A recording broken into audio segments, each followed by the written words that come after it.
Y bueno, mi nombre es María Andrea González Benazzini, soy parte del equipo de Tras las Huellas de Sofía. Este nuevo espacio que estamos compartiendo con cada una de ustedes y con cada uno de ustedes, y estamos inaugurándolo justamente con la palabra que lleva nuestro nombre, que es la palabra Sofía, Sofía Sabiduría. Y tenemos el placer de tener aquí al doctor Javier Quesada del Río, que es biblista y es especialista en todas estas raíces que muchas veces no encontramos, no conocemos y no sabemos, pero que justamente hoy nos va a hablar de esta raíz primera, lo que quiere decir la sabiduría. Entonces, bueno, pues estamos estrenando el espacio, esta es nuestra primera transmisión. Quisiéramos hacer de estas transmisiones seguidas, ¿no? Planear una hasta el 6 de agosto con Javier, que pudiera volvernos a acompañar, porque creo que en un día no podemos abarcar toda esta sabiduría bíblica que encontramos. Entonces, bueno, pues les doy la más cordial bienvenida, Marisa, Javier, y a cada una y a cada uno de los que nos acompañan en este espacio y que queremos llamar o bautizar como teosofiando. Lo que queremos es dialogar acerca de la sabiduría, acerca de tantos temas bíblicos que son tan interesantes y que nos apasionan y nos interpelan en nuestro hoy, en nuestro día a día. Entonces, bueno, pues les doy la bienvenida, Javier, Marisa. Muchas gracias. Si quieren, podemos ir empezando. Gracias, Andrea. Bueno, pues si gustan, yo hago una brevísima presentación mía. Primero que nada, saludarlas a todas, a todos. De verdad que es pues un gran gusto estar reunidas esta noche aquí a través de, pues gracias a la pantalla que podemos vernos desde distintas partes del continente.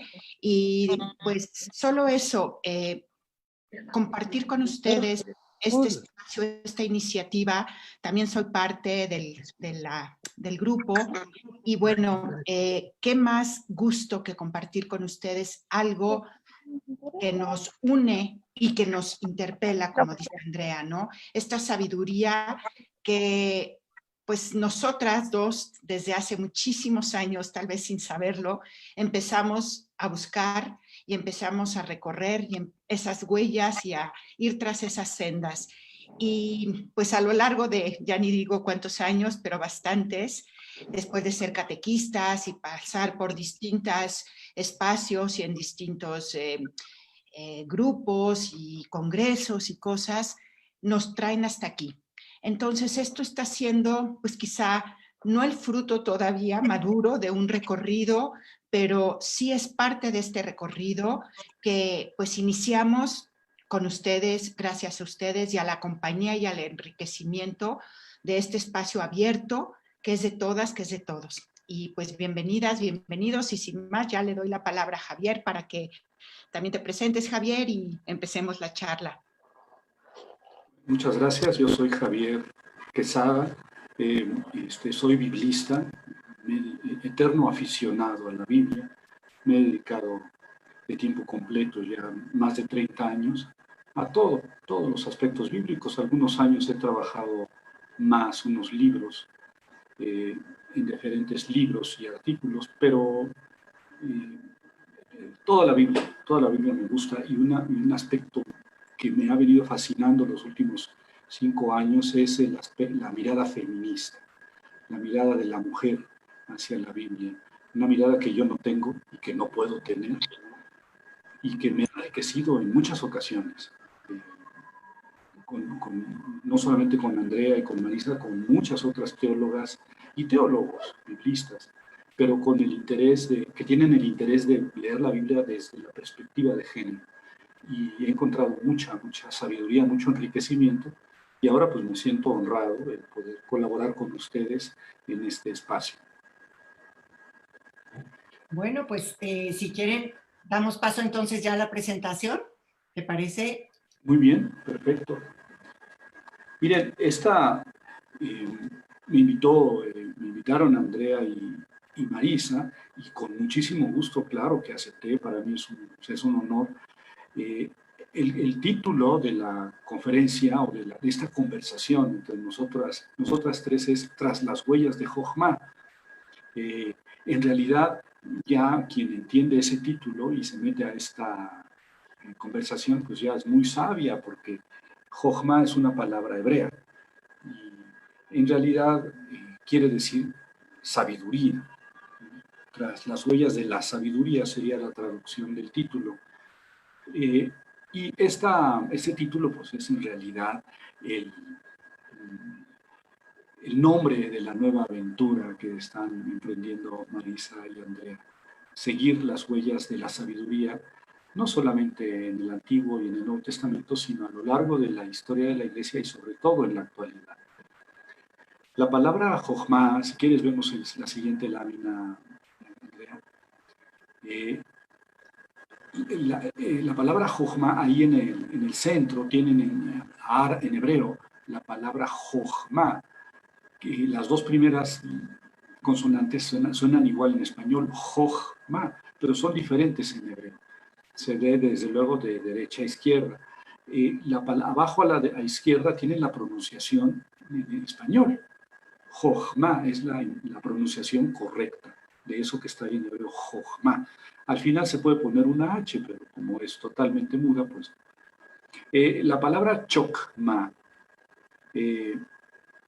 bueno, si un alemán lee eso, leería Jokma, Jokma, porque esa CH suena como J, de manera que en español deberíamos de transliterar como está abajo a la izquierda, Jokma.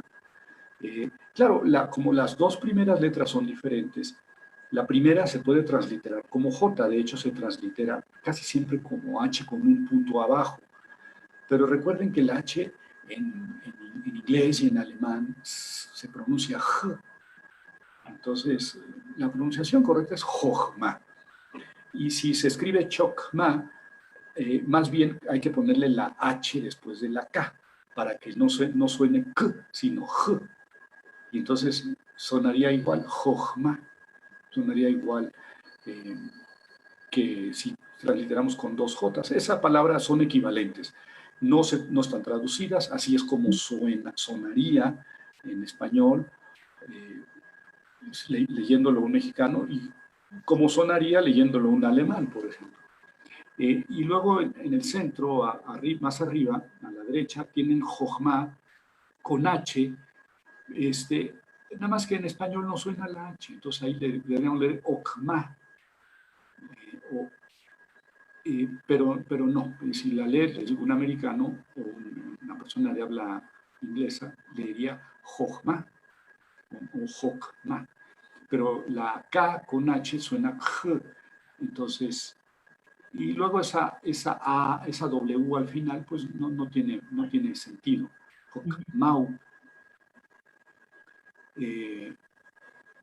más bien Jokma, haciendo sonar la H. Y entonces llegaríamos a la primera de abajo a la izquierda, Jokma. Y abajo a la derecha tiene la palabra Sofía, que ya no es hebreo, ya es griego. Y ahí no está traducida, es la palabra tal cual. En español existe la palabra Sofía como nombre propio, Sofía, pero en griego pues, es un sustantivo, y es un sustantivo femenino. G, Sofía. Y es la traducción al griego de la palabra Jochma. En español lo más común, lo más prudente, lo más usual es traducir ambas palabras, Jochma y Sofía, por sabiduría. Bueno, seguimos. La sabiduría es un movimiento literario, sí, literario, bueno, que se expresó en obras literarias de todo el creciente fértil, así se llama esta, digamos, mancha marrón que tienen ahí en el mapa, que es como una media luna, ¿verdad? Y se llama creciente fértil esa zona, porque como ven está el río Nilo en Egipto y Mesopotamia en el este y del este hacia el norte. Entonces se forma un creciente fértil, o sea, una zona rodeada de desierto, ¿no? Y en este creciente fértil floreció la literatura sapiencial, mucho antes que en Israel, mucho antes de que Israel existiera como pueblo. En Egipto había textos sapienciales muy parecidos a los proverbios de la Biblia. Y en Mesopotamia y en Asiria había textos muy semejantes a Job, por ejemplo, a Coelet, muy semejantes, bueno, con la temática y con el tratamiento similar. De manera que, digamos así, la corriente sapiencial, la corriente de la sabiduría en la Biblia no es autóctona, es decir, no surgió en Palestina o en Canaán, no, surgió en Egipto y en Mesopotamia. Y por esta razón, cuando los israelitas tomaron esa literatura, se dejaron influenciar por la literatura sapiencial de Egipto y de Mesopotamia, pues los textos, los primeros textos sapienciales israelitas, que son Proverbios, Job y Coelet, el Coelet también se le llama Eclesiastés, esos tres libros son, digamos, los más filosóficos de la Biblia, los más universalistas, son los tres típicamente sapienciales, ¿verdad? Y son los tres únicos libros sapienciales en la Biblia hebrea y también en las Biblias protestantes. Los católicos aceptaron otros dos libros sapienciales. El Siráside, que también se llama Eclesiástico, y el libro de la sabiduría. Estos dos libros son también sapienciales, a pesar de que no están en la Biblia hebrea y por tanto tampoco en las Biblias judías, pero son muy posteriores estos libros, o sea, son los últimos que se escriben prácticamente del Antiguo Testamento y digamos así que ya judaizan la sabiduría, aquella sabiduría que decía yo filosófica, universal, aplicable a todo mundo, a todo el mundo, que está en Proverbios, Job y Coelet. En los libros del Siráside y la sabiduría se hacen más propiamente judíos. Y vamos a ver por qué digo esto que estoy diciendo más adelante, ¿verdad? Pero bueno, lo importante aquí es darnos cuenta que el movimiento sapiencial no es autóctono de Israel, es más bien importado de Egipto y Mesopotamia. Qué interesante, ¿no? Porque eso muchas veces no, como que nunca pensamos que los textos bíblicos tienen toda esta herencia, ¿no? A veces pensamos que son originales nada más Sí, así se pensaba, y no sabes, cuando se descubrió, por ejemplo, la epopeya de Gilgamesh, que puede ser fácilmente 1000 años antes de los primeros textos bíblicos, habla del diluvio universal y habla de un Gilgamesh, un ser humano que encuentra el árbol de la vida sí, para hacerse inmortal, y que bueno, cuando el diluvio pues saca una paloma, deja sacar Tanapishtim, que es el Noé de la epopeya de Gilgamesh, deja salir una paloma por una ventana del arca y regresa con un ramo de olivo en el pico. Es, digamos, es evidentemente tomado este relato conocido, si no copiado, no digo tanto, pero sí conocido, un relato conocido por el autor del Génesis cuando escribe el diluvio, y en el capítulo 6 en adelante. Y no, pero esto lo decimos ahorita con mucha facilidad, pero cuando se descubrieron esos textos, pues sí que hubo un problema de fe en la cristiandad gigantesco, porque ¿cómo es posible que los textos bíblicos se hubieran basado en textos paganos, ¿verdad?, anteriores? Pero más aún, hay una parte ahí en el capítulo 22-23 del libro de los Proverbios que es muy parecido a un texto sapiencial egipcio, la enseñanza de Amenemopé, muy anterior a los Proverbios, y en los capítulos 22, 23, 24, el autor de Proverbios sigue con cierta cercanía a este libro egipcio. Y podríamos seguir con muchas otras muestras, pero bueno, esto para volver al hecho de que la literatura sapiencial no tuvo su origen en Israel.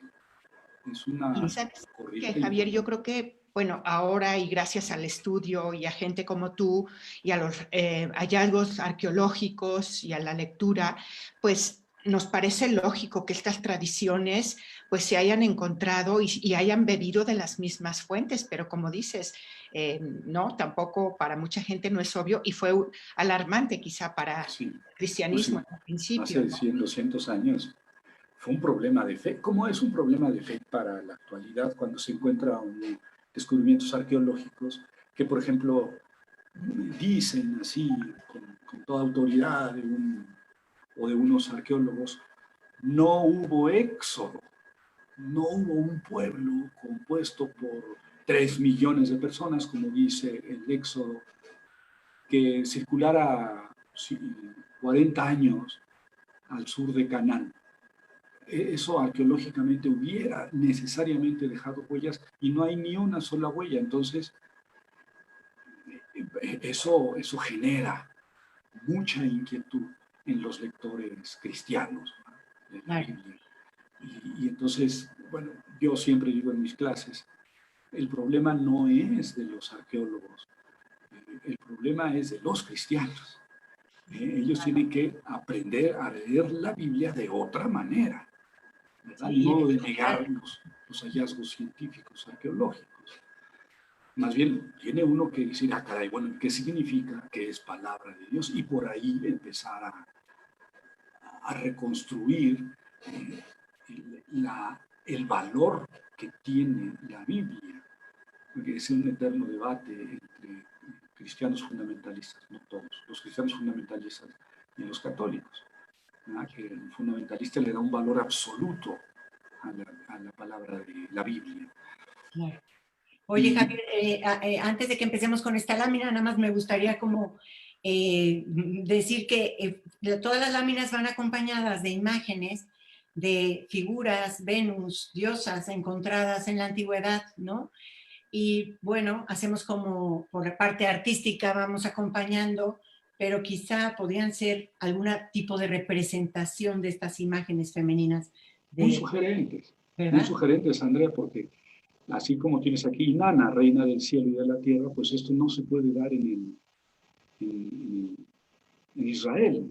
Israel Claro, sistemáticamente excluyó la consorte femenina de Yahvé. sí. Entonces, la Biblia, en el Antiguo Testamento, no se puede hablar de una consorte de Yahvé, pero todas las culturas, tanto en Egipto como en Mesopotamia, tenían ese aspecto femenino de Dios, que en la Claro. Biblia se excluyó, pero no se pudo excluir totalmente, porque en cierta forma la Jochma pues se convirtió en la compañera de Dios, ¿no? O el aspecto femenino de Dios, si lo quieren ver así. Ay, es que qué interesante, Javier. Empecemos con los textos. Vamos con los textos, sí. Bueno, yo hice aquí, les quiero mostrar un recorrido, porque me decía Andrea, bueno, vamos a ver qué es la Jochma, cómo surge la Jochma en el Antiguo Testamento. Entonces me puse a buscar los textos que hablan de Jochma en el Antiguo Testamento. Y entonces voy a hacer un breve recorrido histórico de la palabra Jochma en el Antiguo Testamento, que es la palabra sabiduría. Y entonces en Isaías, Isaías es de los textos más antiguos, primer Isaías, son los textos más antiguos que hay de la Biblia. Lo más antiguo no es Génesis, Éxodo, Levítico, Número, Deuteronomio, Samuel, no, lo más antiguo que hay es el primer Isaías, Amós, Oseas, Miqueas, son los profetas del siglo VIII. Y que, bueno, no precisamente que ellos hayan escrito todos esos libros, pero son los primeros textos que tenemos. Y la ley, el Deuteronomio, la Torá, pues eso se viene a codificar después de estos profetas. Entonces, de los textos más antiguos tenemos Isaías, el primer Isaías, que solamente en 5 ocasiones habla de la sabiduría. Y ahí están los textos, ¿verdad? 3 de ellos es sabiduría mala, la sabiduría es mala, es la sabiduría de los asirios, la sabiduría de los caldeos de Babilonia, y la sabiduría de los sabios, pero que se oponen a Dios, ¿no? La sabiduría de los sabios que Dios va a vencer. En la primera ocasión en que se habla positivamente de la sabiduría es que estará sobre el Emmanuel, ¿verdad? Sobre él estará el espíritu de sabiduría y de entendimiento, de consejo y de fortaleza. Pues se habla entonces de espíritu, de sabiduría. Y ya el Emmanuel pues es un rey davídico. Y aquí se habla de que va a poseer la sabiduría. Y en otra, la sabiduría es el equivalente del temor del Señor y de la ciencia. En el capítulo 33, ese es el último de los 5 textos que aparece en Isaías. Pero este texto del capítulo 33 no fue escrito por Isaías.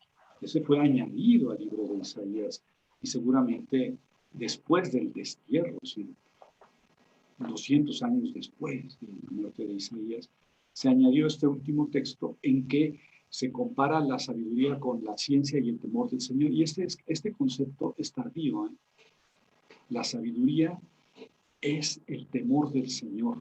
Es un concepto tardío. Y por eso digo, ese texto de Isaías no es de Isaías, es 200 años después de Isaías. Es después del destierro.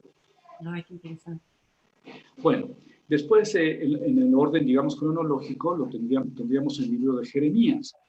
Se utiliza 6 veces la palabra Jochma en Jeremías. 2 veces es sabiduría de Dios. En el capítulo 10, versículo 12 y en el 51, 15, que no proceden de Jeremías. Eso también son adiciones al libro de Jeremías. Las 2 veces que se habla de la sabiduría de Dios. Y las otras 4 veces es la sabiduría de los sabios. Los sabios como los opuestos a Yahvé, opuestos a Dios. ¿No? Oye, yo creo que ¿sí? Entonces estamos hablando, o estás hablando por, no sé, es una pregunta de sabiduría de Dios y sabiduría humana. Claro. Por los Claro. textos. Sí. Estás haciendo también esta cuestión y, sí. Bueno, a ver si nos puedes como introducir un poquito más en esto o aclarar. Sí, lo que estoy diciendo, lo que estamos viendo es que en Isaías y Jeremías, que son los profetas, digamos, más largos y antiguos, la sabiduría no es, digamos, una cualidad humana deseable. Los sabios son los fanfarrones a los que Dios va a vencer y aplastar. Pero también está la sabiduría de Dios, ¿verdad? Que Dios hizo todo con sabiduría. Ahora, esos textos que hablan de la sabiduría de Dios, en el caso de Jeremías, son posteriores a Jeremías. De modo que estamos descubriendo que en los siglos 7 y 6 antes de Cristo, la sabiduría no era algo deseable para el ser humano. Miren, váyanse a Génesis 3. Adán y Eva no pueden tomar del árbol de la ciencia, del conocimiento del bien y del mal. Y que vio Eva y vio que el fruto era bueno y apetecible y excelente para alcanzar sabiduría. No usa la palabra Jochma, utiliza otra palabra. Pero el árbol de esa ciencia del bien y del mal es un árbol que da la sabiduría en una palabra. Y Dios les dice, si quieren la sabiduría, se largan.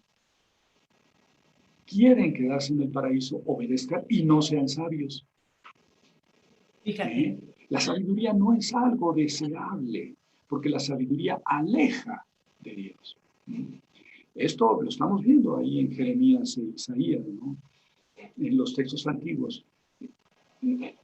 Y así se va a manejar la sabiduría en Israel.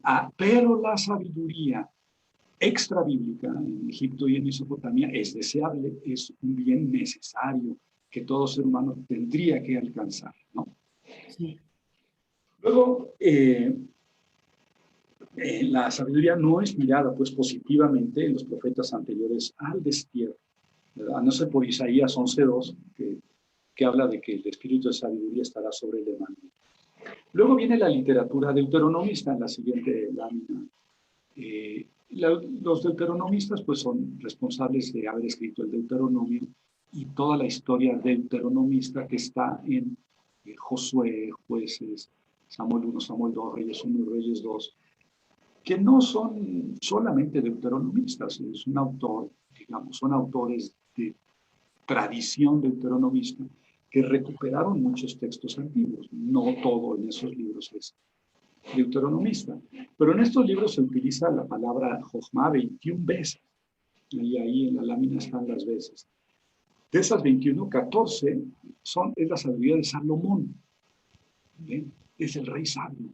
Eso no se pudo ocultar y más de la mitad de las veces que aparece en esos libros la palabra sabiduría se refiere a la sabiduría de Salomón. Oye, pero antes de esto está la sabiduría en el Deuteronomio. No, eso viene después. Bueno, ahorita lo comento. Entonces, 14 veces se trata de la sabiduría de Salomón. En 3 ocasiones son personas sabias como David, Josué y una mujer X. En una ocasión es pericia en la construcción del templo. Una persona sabia es una persona con pericia para labrar la piedra y la madera, así literalmente. Incluso las Biblias no traducen sabiduría, sino traducen pericia o habilidad. En la literatura deuteronomista nada más una vez, pero después aparece con más frecuencia. En 2 ocasiones de esas 21 es sabiduría de extranjeros, los de Oriente y de Egipto.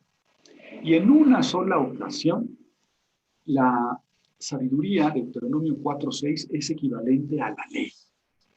La sabiduría es la ley, pero fíjense, está la ley, la Torá, la ley de Dios, esa es la sabiduría. Volvemos a Génesis 3. Adán y Eva, ustedes quieren ser sabios, atiendan la Torá. Oye, no busquen sabiduría afuera porque si no se van a tener que largar. Sí. Aquí tenemos el comentario de una amiga, una conocida, que pone que en el caso precisamente que estás mencionando de Génesis 3, es la mujer la que busca la sabiduría, recalca ella como... Y tiene razón. Tiene razón. Adán estaba con ella, ¿eh? En el texto hebreo y en el texto griego, y en la mayoría de las traducciones al español, Adán estaba junto con Eva. No estaban separados. Después, la tradición judía y la tradición cristiana los separaron y culpabilizaron a Eva. Y el pobre Adán, pues nada más por amor, comió de aquella fruta.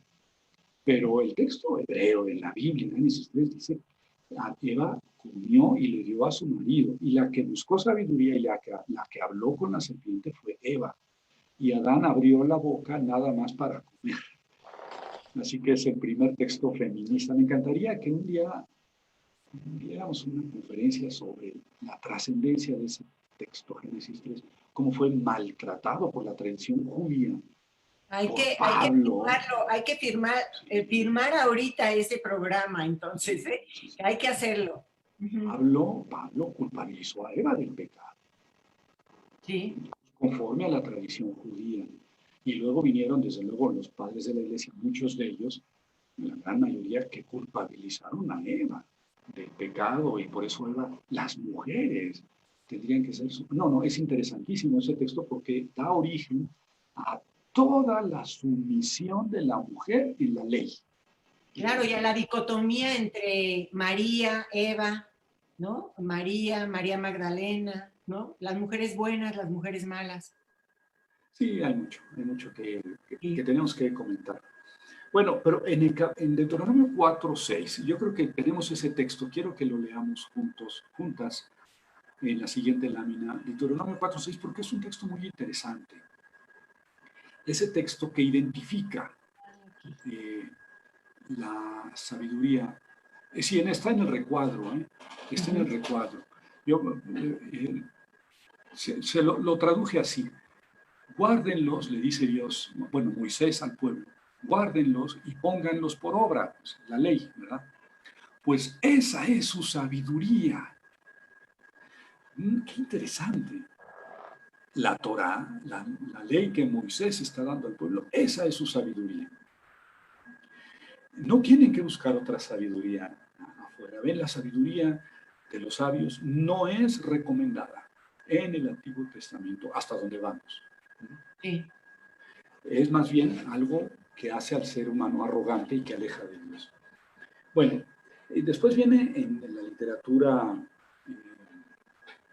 digamos, en la historia de la literatura bíblica, vienen los textos sacerdotales, que son responsables, pues, de Levítico, buena parte de Números, buena parte de Génesis, y tiene influencia en muchos otros textos posteriores, digo, que están después en la Biblia. Y en los textos sacerdotales solamente se usa 8 veces la palabra sabiduría. Yo creo que es en la lámina anterior. Y Ahí. sí, solamente se utiliza 8 veces y siempre en relación a la construcción del santuario y en el sentido de pericia. Fíjense que los labradores más expertos de la piedra y de la madera con la que se iba a hacer el templo no de Jerusalén, sino el templo que hicieron al pie del Sinaí y que iba a acompañar al pueblo durante toda su peregrinación en el desierto. Los capítulos 25 a 31 del Éxodo son aquellos en los que Dios le da instrucciones a Moisés de cómo tiene que hacer ese santuario, ese tabernáculo, ese templo portátil, digamos así, móvil. Y entonces son 6 capítulos, 25 a 31, 7 capítulos en los que le da instrucciones. Y luego los capítulos 35 a 40 describen cómo se hizo todo y corresponden perfectamente los capítulos de las instrucciones, los capítulos 25 a 31 con los capítulos 35 a 40 del Éxodo. ¿Y por qué digo esto? Porque ahí es donde se usa la palabra Jochma 8 veces, y siempre son aquellos labradores expertos de la madera y de la piedra. O sea, la sabiduría no es lo que nosotros entendemos por sabiduría. De hecho, las Biblias ahí traducen pericia. Dice, el texto hebreo dice que serán sabios en el manejo de la piedra. Pero bueno, en español la mayoría de las Biblias dicen serán hábiles o serán peritos o expertos en el manejo de la piedra, ¿verdad? Luego vienen los textos con influencia sacerdotal, por ejemplo, Ezequiel, que solamente habla de la sabiduría en el capítulo 28 y hablando de la sabiduría del rey de Tiro. Es una sabiduría de un extranjero. Y esto, Ezequiel es del siglo VI, es el profeta del destierro. Entonces, la sabiduría sigue siendo algo indeseable, como no sea la sabiduría que es la ley. En esta literatura, que es responsable también del libro de las crónicas, se usa en una ocasión en el sentido de pericia. Y también, como los libros de las crónicas son paralelos a los libros de los reyes, pues hablan de la sabiduría de Salomón en 9 ocasiones. Entonces, vean que esta literatura es de, digamos, hasta el año 300 y nunca se recomienda la sabiduría para el ser humano. En el libro de Daniel sí, porque es un libro sapiencial, bueno, en buena parte. En los Salmos se utiliza solamente 7 veces la palabra.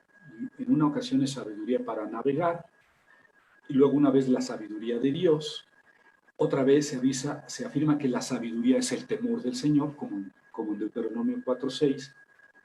Y 4 veces se habla del acceso de las personas a la sabiduría, pero son 150 salmos, pocas veces, entonces en proporción se recomienda la sabiduría. Pero entonces vamos a esos textos en los que son propiamente sapienciales y en los que sí se recomienda la sabiduría, sí se aconseja al ser humano ser sabio. Hay que tener muy en cuenta, muy presente, que estos 3 libros que tienen ahí ustedes indicados, Proverbios, Job y Coelet también se llama Eclesiastés, como dije hace un momento, son libros sapienciales. Es eso, son libros que podrían perfectamente ser leídos por una persona no judía o no cristiana, ¿verdad? Porque no hablan de la ley, estos libros no hablan en absoluto de la ley, ni de la alianza. Los 3 brotan de la reflexión humana sobre lo que acontece y sobre Dios, sobre la justicia de Dios. pero no a partir de la ley. Y estos, digamos que son la herencia más directa de los pueblos sabios de Mesopotamia y de Egipto hacia Israel. En Proverbios aparece 41 veces la palabra Jochma, como ven, es muchísimo más de los otros textos no sapienciales juntos. En Job aparece 18 veces y en Coelet 28 veces. Yo quisiera que nos detuviéramos un poco en unos textos de Proverbios. Miren, en Proverbios, la palabra aparece 41 veces. Proverbios se escribió a lo largo de fácilmente 500 años. Hay partes en Proverbios muy, muy antiguas, incluso que pudieran ser salomónicas del año 900, y hay textos muy recientes, digamos, ya del año 300 o 400 antes de Cristo. O sea, fácilmente es un libro que se escribió a lo largo de 500 años, por eso es engañoso. Pero en todos ellos, en todo el libro de los Proverbios, la sabiduría es algo apetecible para el ser humano, para que guíe su conducta, valga la redundancia, sabiamente, con prudencia. Oye, Javier, ¿y sí son atribuidos a Salomón y como tal hay alguna verificación de eso hoy? Bueno, el libro de la sabiduría el libro de los Proverbios se atribuye a Salomón, o sea, el libro de los Proverbios de Salomón. Pero si te fijas bien en los títulos, en el capítulo 1, versículo 1 dice Proverbios de Salomón, y luego en el capítulo 10 dice Proverbios de Salomón, y uno sospecha, bueno, si ya habías dicho que era de Salomón, sí, ¿qué necesidad habría de repetirlo en el capítulo 10? ¿Verdad? Sí. Pero luego en el capítulo 22, estoy hojeando la Biblia, versículo 13, 22:13 dice, presta oído y escucha las palabras de los sabios. Entonces, pues ya no es de Salomón, ¿verdad? Y bueno, luego, además, como dices que está escrito durante tanto tiempo, pues muchas manos pasaron por allí. Sí, muchas. Luego, en el capítulo 23, capítulo 24, versículo 23 dice, también esto pertenece a los sabios. O sea que no todo el libro es de Salomón. Claro. ¿Verdad? Y luego en el capítulo 25 dice, también estos son proverbios de Salomón transcritos por los hombres de Ezequías.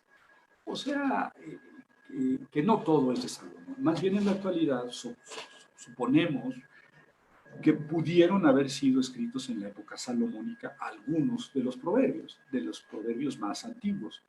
Pero hay textos muy recientes, o sea, muy posteriores en 500 años a Salomón, que evidentemente no fueron escritos por él. Yo quisiera que de los proverbios nos centráramos en un texto, ¿verdad? En el capítulo 8, ¿verdad? Ahí lo tienen en la pantalla, 8, 22 a 31, es un elogio de la sabiduría. En los versículos anteriores se está personificando a la sabiduría. Me voy a permitir la Biblia. Realmente es precioso, Javier, sí vale la pena que lo leas. Sí, lo vamos a leer pero antes, por ejemplo, en el 8:12, dice, yo, la sabiduría, habito con la prudencia. Yo he inventado la ciencia de la reflexión. O sea, está hablando la sabiduría, pero está hablando como si fuera un ser humano, como si fuera una persona. Por eso digo, se personifica la sabiduría. Vale la pena aclarar que una personificación es una ficción literaria en la que, o por medio de la cual, algo que no es racional, que no es un ser humano, se le trata como si fuera un ser humano, ¿verdad? Le dijo el zapato al calcetín, oye, qué apestoso, ¿no? Báñate. Y le dijo el calcetín al zapato, oye, tienes agujeros y no. No es que el calcetín pueda hablar ni que el zapato pueda hablar, pero en una fábula se les puede personificar. Ahora, se puede personificar también una cualidad. Por ejemplo, le dijo mi inteligencia a mi corazón. ¿Cómo eres ingenuo? te vas, cualquiera te puede ver la cara. Y le dice el corazón, le dice mi corazón a mi inteligencia, ¿cómo eres fría? ¿No te duele? ¿No te conmueve tanto sufrimiento? Y no es que sean dos personas que estén dialogando, son dos cualidades mías que literariamente, como una ficción, se pueden personificar. Entonces la sabiduría no es que sea una persona. En este texto, Proverbios 8:12, no es una persona, pero se le está personificando. Se le está tratando como si fuera una persona que invita a los demás a que vengan con ella. Pero luego vienen estos versículos del 22, del 22 al 31, que yo quiero que leamos juntos, porque es un texto muy, muy hermoso. Es muy de lo más reciente de Proverbios. Yo diría que es del año tal vez 300 antes de Cristo. O sea, Muy antiguo. 600 años después de Salomón. Ajá. Salomón no pudo haber escrito esto. Fíjense la teología, por eso es teosofiando Teosofiando nuestro espacio. curso, nuestro espacio. Fíjense la filosofía, la teología que hay detrás de estos versículos. El Señor me creó, está hablando la sabiduría. El Señor me creó primicia de su camino, antes de sus obras. Desde la eternidad fui asentada, desde el principio, antes que la tierra. Cuando no existían los abismos, fui engendrada. Cuando no había fuentes cargadas de agua, antes de que fueran asentados los montes, antes que las colinas, fui engendrada. Cuando aún no había hecho la tierra y los campos, ni el polvo primordial del mundo, cuando asentó los cielos, ahí estaba yo. Cuando trazó el límite sobre la superficie del abismo, cuando sujetó las nubes en lo alto, cuando reforzó las fuentes del abismo, cuando señaló su límite al mar y las aguas no traspasarán su mandato, cuando estableció los fundamentos de la tierra, yo estaba a su lado como arquitecto, yo era su delicia, día tras día, y en todo tiempo me recreaba en él. Es una belleza, de verdad, impresionante, sí. Es un elogio muy bello de la sabiduría, pero noten, al principio dice, el Señor me creó. Claro que ese verbo, escaná, no es vará, puede traducirse el Señor me adquirió, no tanto el Señor me creó, pero también tiene el sentido de crear. Pero bueno, me creó antes, lo primero que hizo, primicia de su camino, antes de sus obras. Y luego, después de crear a la sabiduría, con ella, a su lado, crea el mundo. Ella es como el arquitecto, ¿verdad? Oye, Javier, el tiempo está corriendo muy rápido y tengo aquí dos intervenciones de unas personas que nos están siguiendo. Hasta las 3 de la mañana. ¿Me permites leerte una de las intervenciones para ver si podemos aclarar? Tal vez hayas aclarado algo, pero mira, nos dice María Teresa, ¿se podría decir entonces que el significado de uno de los nombres de Dios, el Shaddai, es un atributo femenino de Dios? Porque al igual que la sabiduría, nutre. ¿Qué dices tú, Javier? ¿Qué le responderías? Bueno, es que el Shaddai se traduce como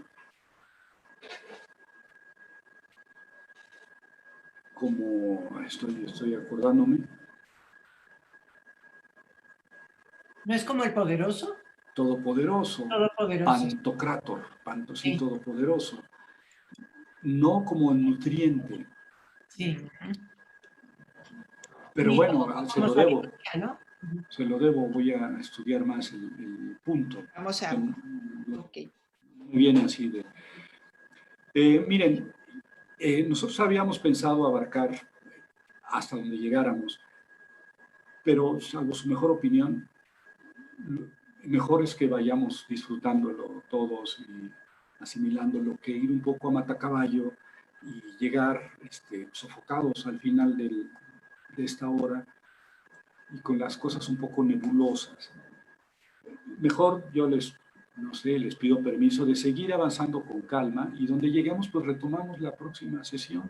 Claro, Claro que perfecto. sí, Javier. No tenemos prisa y es un tema vastísimo, riquísimo, da para mucho. Sí, sí, vamos, son textos selectos. Este texto hay que estudiarlo, hay que hincarle el diente.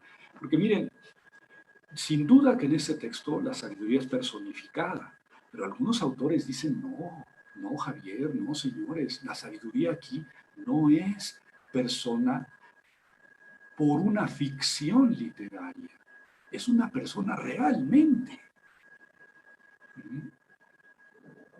Entonces, Y ojo, eso quiere decir que es Dios, es un Dios que está al lado de Dios.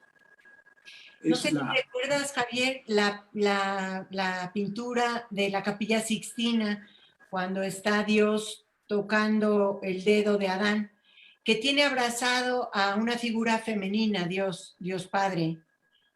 No sé si recuerdas esa imagen, no, y que muchas teólogas feministas justamente hablan de que es el retrato de esta imagen, de que la sí, sabiduría estaba a un lado de Dios en el momento de la creación.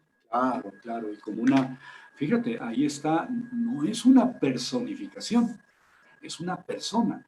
En Sí, los versículos anteriores a esto, a estos que estoy leyendo, sí es personificada la sabiduría. Yo hablo, yo invito a que me sigan, a que me disfruten, todos. Pero aquí en este texto parece una persona. Miren, a los comentadores católicos que he leído, casi invariablemente, hasta donde recuerdo, dicen que aquí es una personificación. O sea, la sabiduría no es una persona, es tratada como una persona en una ficción literaria. Pero he leído otros autores que dicen, no, no, no, leamos bien. No es una personificación, es una persona. Yo, yo que soy eh, principiante y aficionado, creo que aquí es una personificación, salvo su mejor opinión. Pero ahí es lo que yo creo, ahí está el texto para que ustedes se guíen por el texto y no por lo que dice este Coco, este, pues que finalmente es lo que dice ese Coco, no el tuyo, ¿no? Hay otro texto del que quiero que nos fijemos de los libros sapienciales y que está en el libro de Job, la siguiente lámina, la siguiente diapositiva, Job 28. El capítulo 28 de Job es un champiñón en el desierto. Es un capítulo que parece que no viene al caso en todo el libro de Job, porque en el libro de Job, curiosamente, la sabiduría tiene un papel muy marginal. Job no busca la sabiduría, ni los amigos buscan la sabiduría. Job quiere saber por qué Dios lo ha castigado de una manera injusta. Y los amigos le quieren decir, le quieren explicar que lo ha castigado porque él ha pecado. Ciertamente la palabra sabiduría viene a colación varias veces en el libro de Job. Y sí, pues, habla de los sabios, los tres amigos que vinieron a platicar con él, que le dicen a Job que es sabio y él le dice a ellos. Pero no es tan relevante, tan importante la utilización de la palabra sabiduría. Lo que, lo que yo quiero subrayarles es que en el capítulo 28 se dedica a la sabiduría y no es un elogio de la sabiduría, es más bien una búsqueda de la sabiduría. Empieza hablando de que hay minas y hay lugares que el ser humano nunca ha pisado, ni los leones, ni los buitres, ni las águilas, y que ahí no está la sabiduría. Y luego habla de las caravanas y de los mercaderes que no venden, ninguno vende sabiduría. Nadie sabe dónde está la sabiduría, ni el abismo, ni el cielo, nada, nadie sabe y nadie la puede comprar por nada. Y curiosamente el versículo 28, el último versículo del capítulo 28, termina diciendo, y dijo al hombre, quién sabe, a lo mejor es Dios o a lo mejor es la sabiduría. El temor del Señor es sabiduría.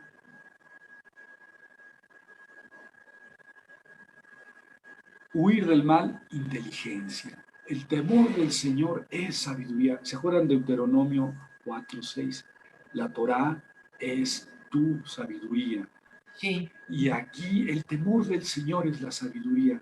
¿Y qué tal si el temor del Señor es la Torá, la ley? Esa es la sabiduría.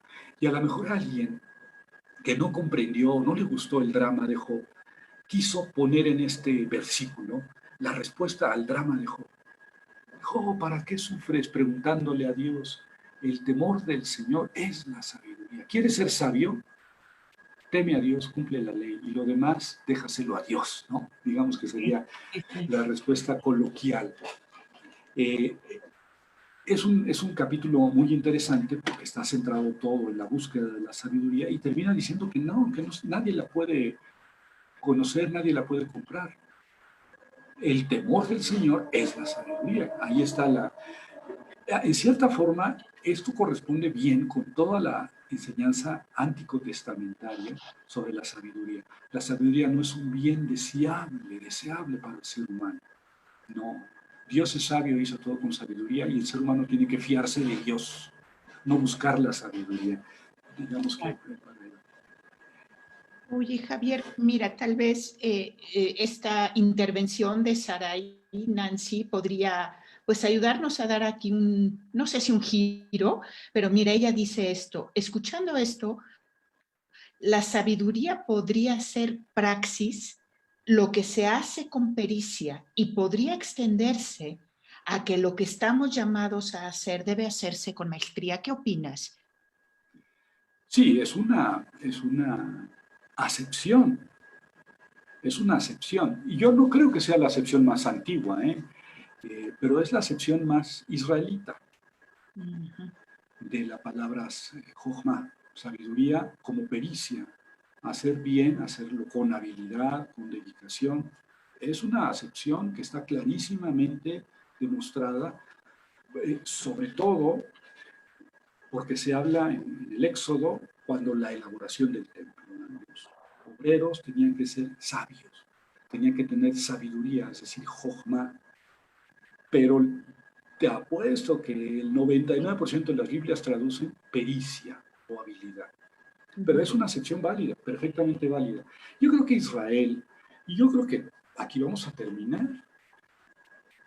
a reserva de que volvamos a Coelet, Siráside y Sabiduría y algunos otros textos clave, yo creo que Israel rehuyó la sabiduría como algo Como, indeseable, algo La, que aleja de Dios. Sí, y aceptó la palabra sabiduría como pericia. También se aceptó para Salomón, el rey sabio, en el sentido de que era un gran gobernante, ¿verdad? Y que hizo proverbios y que hizo canciones y muchas cosas, era inocultable la sabiduría de Salomón. Pero fuera de Salomón prácticamente no se da la sabiduría en nadie más. No es un bien deseable.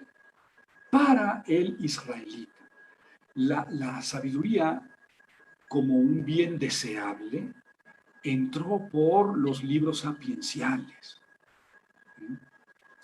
Proverbios, Job y Coelet. Sí. Y, sin embargo, ya lo vimos, que en Proverbios la sabiduría es una creación de Dios, está al lado de Dios, pero finalmente es creación. Yahvé me creó principio de sus caminos, es decir, está subordinada a Dios. Fíjense, era tan importante la sabiduría que los israelitas tuvieron que subordinarla a Dios para que no corriera peligro. Y después en Job, como en Deuteronomio, la sabiduría de Israel es la ley. Esa es tu sabiduría. No andes buscando la sabiduría de los sabios egipcios, ni mesopotámicos, ni griegos. Y ese es el miedo de Génesis 3. Yo creo que por ahí va. Claro, la sabiduría entra a Israel, primero como un peligro, como un miedo, como una pericia, y después en los libros sapienciales se personifica y se identifica con la Torá. Y de esta manera la sabiduría se judaiza. se judaiza. Javier, tú crees que esta forma de verla como algo negativo era precisamente porque le tuvieron miedo, porque quizá era como atentar a pensar que el ser humano no podía tener o no podía aspirar, Que el israelita, el israelita, a ser sabio como sí, Dios, sí, a sí, nivel de miedo, Dios, ¿no? miedo, miedo, porque los israelitas siempre estuvieron sujetos a culturas más fuertes. Sí, Los egipcios, los caldeos, los asirios, eh, los griegos, los medos, los persas, los romanos, siempre estuvieron sometidos a fuerzas extranjeras muy poderosas.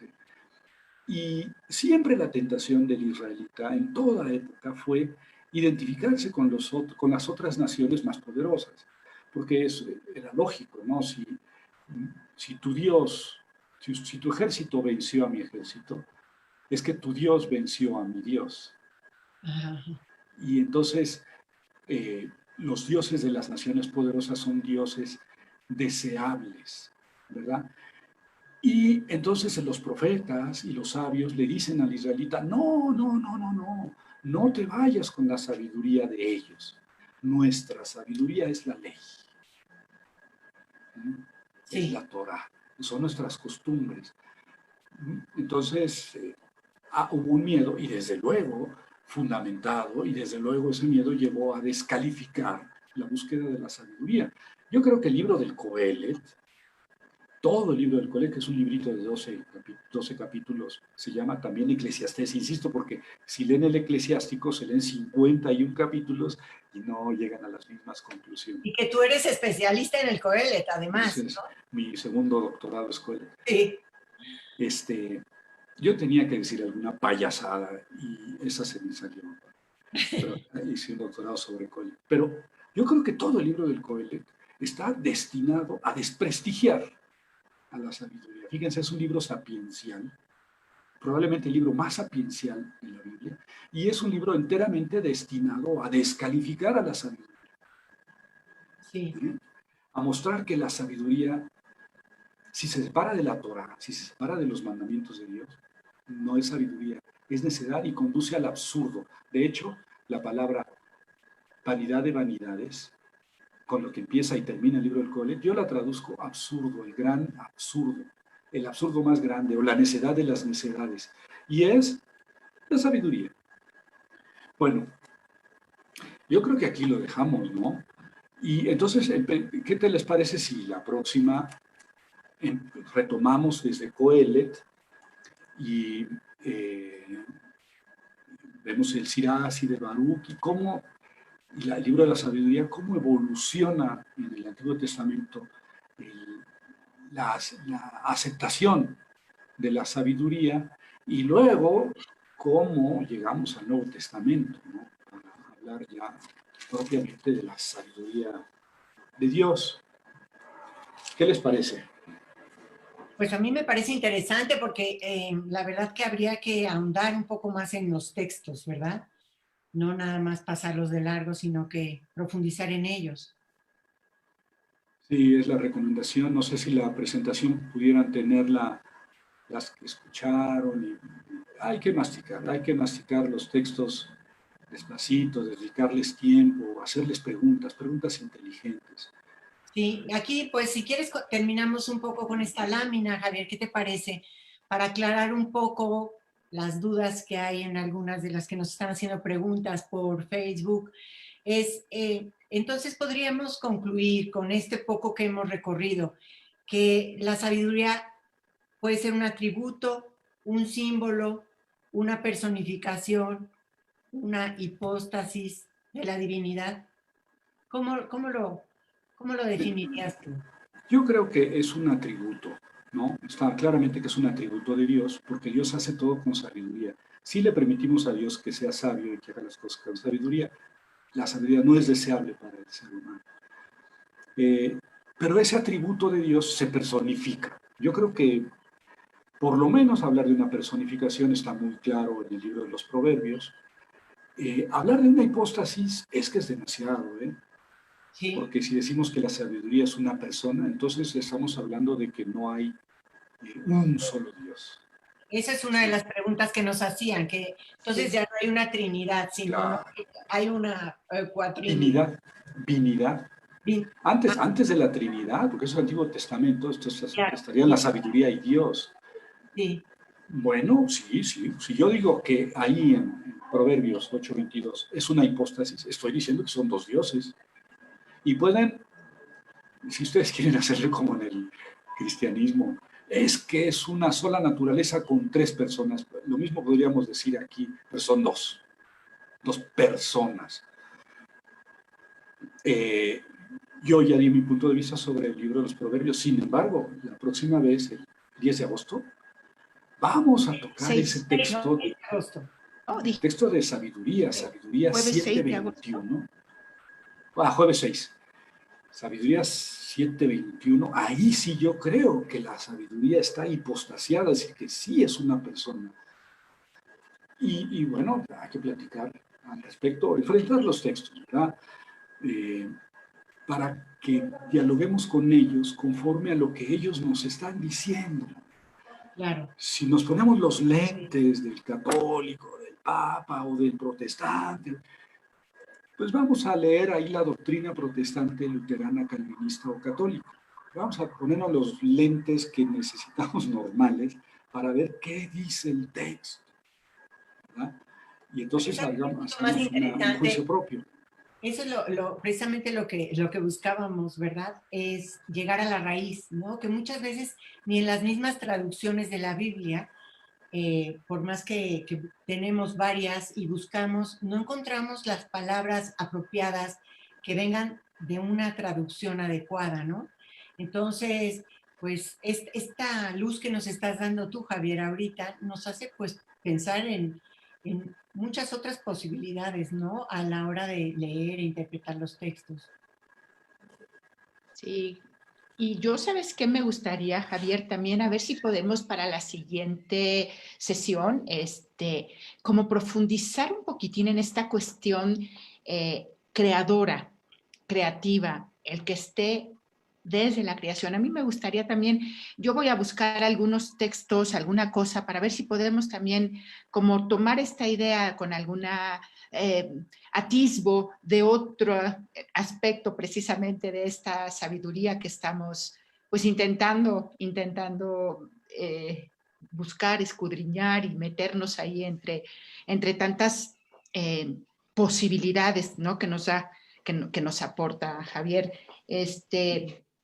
No sé Pues, si alguna de las que está aquí en el Zoom quisiera abrir su micrófono, porque hemos estado atendiendo a las personas que están en el Facebook Live, pero a lo mejor alguien de las que están aquí presentes en el Zoom quisiera, pues, tenga alguna pregunta o quisiera intervenir en algún punto.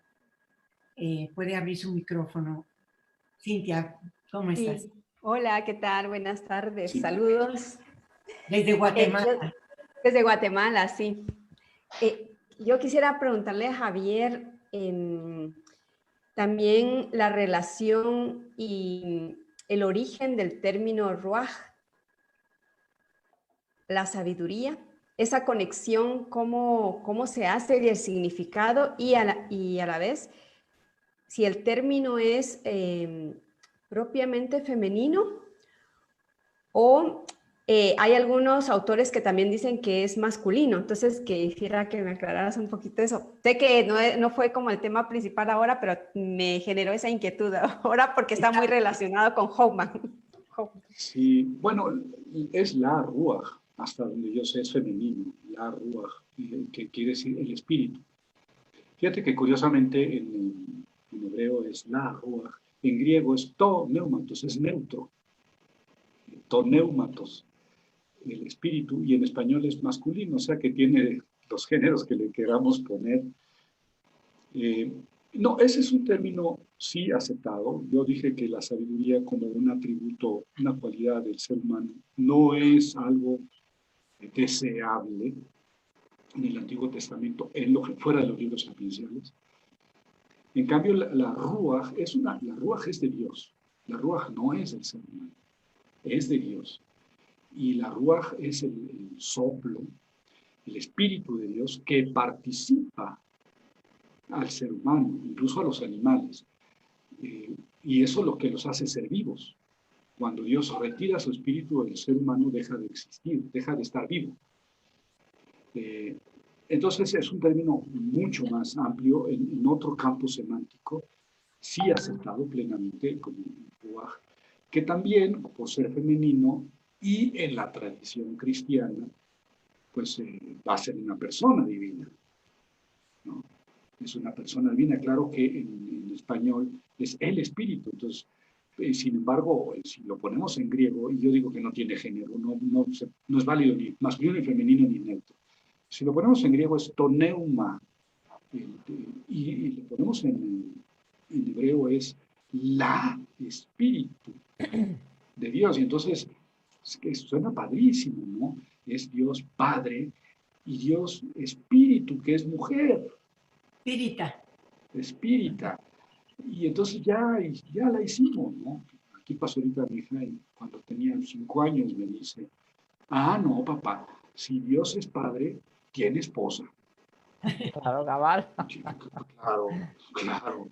Si vamos a usar figuras, y padre yo creo que es una figura, pues habría que hablar de esposa tranquilamente, ¿no? Hacemos mucho revuelo. Pero si el espíritu es femenino, pues, entonces queda perfecto como consorte de Dios, ¿no?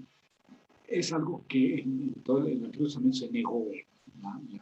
El consorte de Dios femenino, pero se coló mucho más por la Ruach que por la Sofía. Claro. No sé si Ojalá hablemos de eso.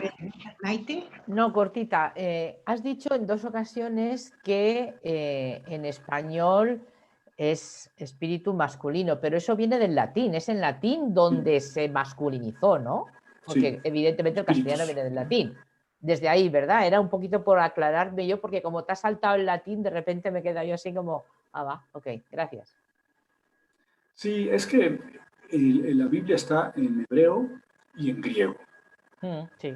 Y algunas partes pequeñas en arameo, que es muy cercano al hebreo.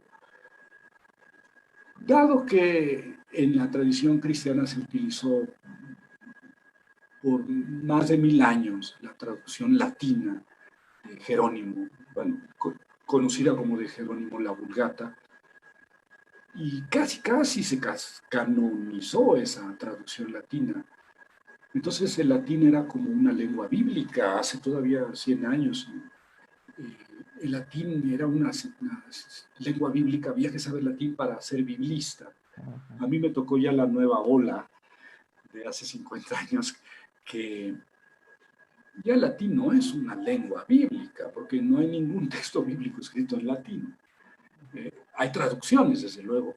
Y es muy importante la traducción latina porque fíjate que en España no se podía tener la Biblia en español en el siglo XVI. El Nuevo Testamento, el Antiguo sí, porque lo habían traducido judíos al español en España.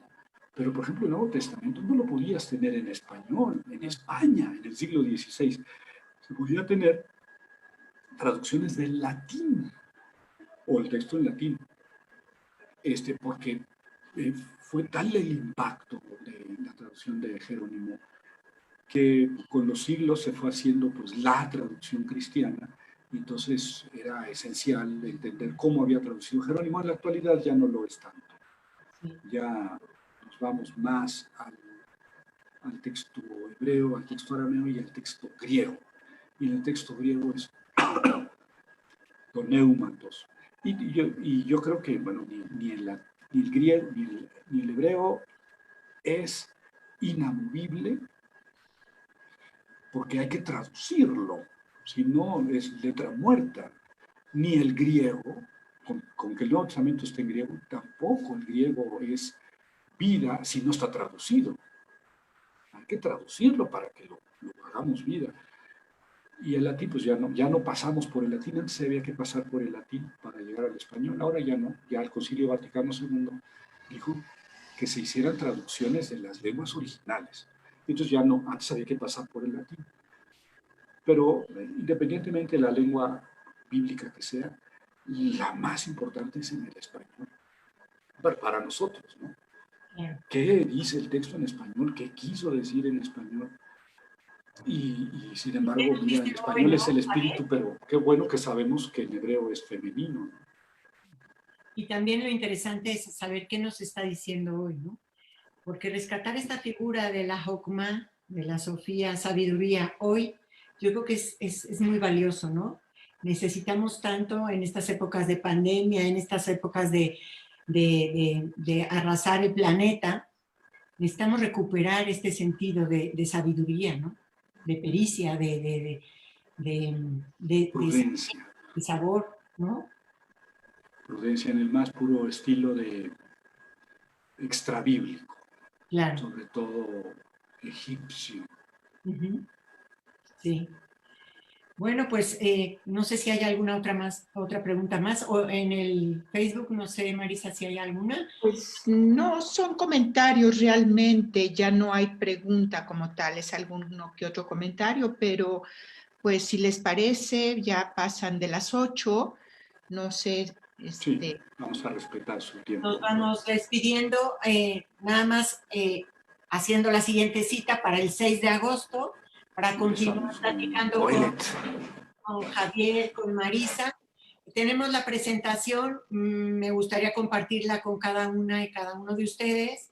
Si nos escriben al correo de Tras las Huellas, podemos mandárselas, y para que ustedes también vayan profundizando en casa, vayan saboreando y degustando los textos, y para que para el 6 de agosto pues tengamos más preguntas, más inquietudes, o a lo mejor aportar alguna novedad o alguna sorpresa que hayamos tenido al leer estos textos. Entonces les agradecemos muchísimo estar en este espacio de Teosofiando con Javier, con Marisa, con cada uno y cada una de ustedes.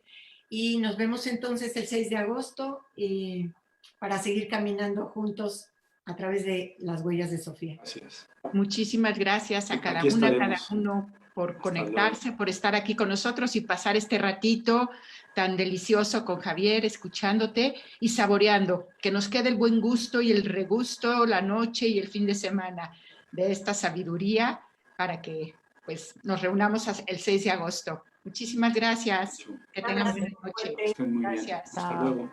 Gracias. Hasta luego. Muchas gracias. Hasta luego, Cintia. Cuídense. Gracias, muy amable. Bye.